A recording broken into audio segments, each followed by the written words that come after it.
ઝૂંપડા પર સરકારી બુલડોઝર ફરે તે પહેલા બહાદુર છોકરીએ પોતાના પુસ્તક બચાવ્યા। ઉત્તર પ્રદેશમાં ઝૂંપડા પર પ્રશાસન દ્વારા બુલડોઝર ફેરવવામાં આવી રહ્યું હતું ત્યારે ત્યાં એક બાળકી દોડીને ઝૂંપડામાં પહોંચી હતી અને પોતાની પુસ્તકો અને શાળાની બેગ લઈને બહાર આવી ગઈ હતી, જેનો વિડીયો સોશિયલ મીડિયા પર વાયરલ થઈ રહ્યો હતો અને લોકોએ બાળકી પ્રત્યે સંવેદના વ્યક્ત કરી હતી।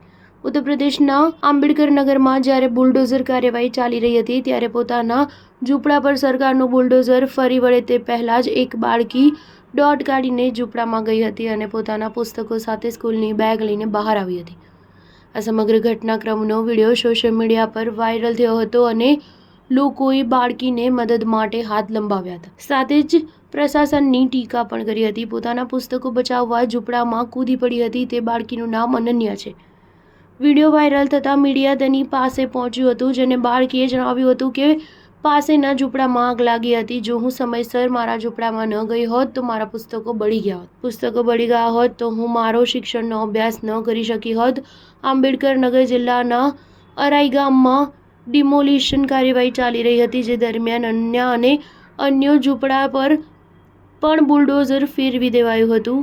વિડીયો વાયરલ થયા બાદ કેટલાક લોકો અનન્યાની મદદ માટે આગળ આવ્યા હતા। સ્ટાર ન્યૂઝ 7 હંમેશા સચ્ચાઈની સાથે।